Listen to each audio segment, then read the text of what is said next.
Human papilloma virus ज्याला आपण HPV म्हणू, हा एक विषाणू आहे। हा क्लोज कॉन्टॅक्ट सेक्शुअल कॉन्टॅक्टनी स्प्रेड होतो। मुलापासून मुलीला होतो, मुलीपासून मुलाला होतो असं समजलं गेलेलं आहे। ऑलमोस्ट 85% पॉप्युलेशनमध्ये एक पर्टिक्युलर एज नंतर हा सगळ्यांना हा HPV इन्फेक्शन होतंच। पण HPV इन्फेक्शन झाल्याची कारणं काहीच नसतात, त्याच्यामुळे तो असा काही डायग्नोस नाही होत। पण याच्यानंतर असं लक्षात आलेलं आहे की या HPV इन्फेक्शन झाल्यामुळे काही वर्षानंतर काही 95% HPV इन्फेक्शन आपल्याप चांगले होऊन जातात। 1-2 किंवा 5% इन्फेक्शन परसिस्ट होतात, म्हणजे काय ते कंटिन्यू होतात।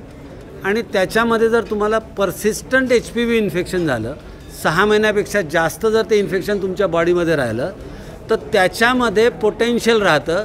काही टाईप्स जे आहेत, खास करून 16, 18, 31, 33, 35, 45, 52, 58, 59 ही कॉमन टाईप्स आहेत, ज्याच्यामध्ये कॅन्सर कॉज करायचं पोटेन्शियल आहे। तर कुठले कुठले कॅन्सर्स यांनी होऊ शकतात?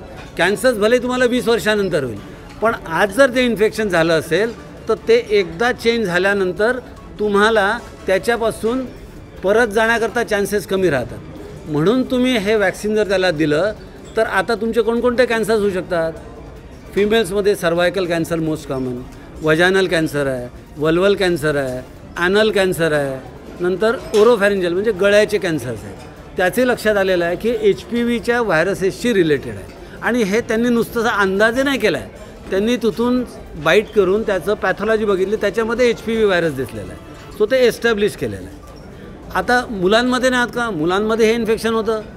मुलांमध्ये पिनाईल कॅन्सर आहे, ॲनल कॅन्सर आहे, गळ्याचे कॅन्सर आहे, हे सुद्धा HPV होतात। दुसरं सगळ्यात महत्त्वाचं सांगतो, ज्याला आपण जिनॅटल वॉर्ड्स म्हणतो, त्याचं जवळजवळ 100% कॉज हे HPV असतात। जे तुमच्या लाईफमध्ये जर तुम्हाला जिनॅटल वॉर्ड झालं तर असं समजून चालायचं की तुम्हाला HPVचं संक्रमण झालेलं आहे। हे सगळं प्रिव्हेंट करण्यासारखं आहे, कारण हे जे वॅक्सिन्स आपण देतो त्याच्यामध्ये 6 आणि 11 हे जे टाईप्स आहेत, त्यांनी जवळजवळ 100%, मी जवळजवळ म्हणतो म्हणजे 100% नाही, पण 90 to 100% त्याच्यापासून जिनॅटल वॉर्ड्स व्हायचं प्रोटेक्शन मिळतं। आणि बाकीचे सिरोटाईप्स आहेत, आता बघा तुम्ही जितके जास्त सिरोटाईप्स टाकाल तेवढं जास्त प्रोटेक्शन मिळेल।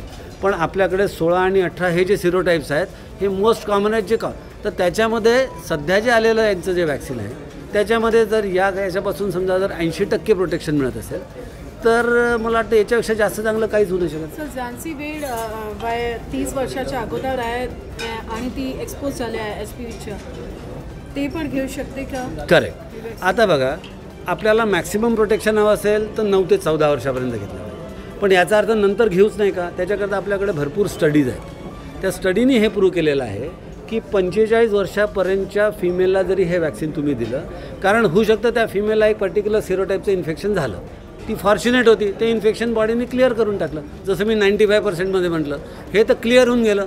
आता तिला जर ह्या सिरोटाईपचं इन्फेक्शन झालं असेल तरी बाकीचे सिरोटाईपचं प्रोटेक्शन मिळणार आहे। म्हणजे ती जर तेवढा ॲडव्हान्टेज जेवढा 9 ते 14 वर्षापर्यंत नाही आहे, पण काही ना काही ॲडव्हान्टेज तर तिला दिलेला आहे। आणि हे स्टडीनी प्रूव्ह झालेलं आहे की एज ग्रुप 24 ते 45मध्ये जरी हे वॅक्सिन दिलं, अतिशय सेफ आहे।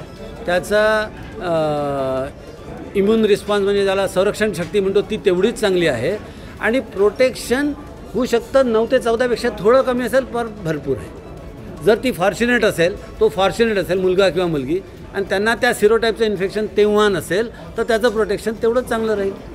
तो सेफ्टी प्रूव्ह झाली आहे, वॅक्सिन एफिकसी प्रूव्ह झालेली आहे, आणि इम्युनोजेनिसिटी म्हणजे संरक्षण शक्ती पण प्रूव्ह झालेली आहे। त्याच्यामुळे हे वॅक्सिन तुम्हाला 45 वर्षापर्यंत देतात, जे वॅक्सिन्स आपल्या देशामध्ये अवेलेबल आहे। या वॅक्सिनकरता त्यांनी 26 वर्ष म्हटलेलं आहे।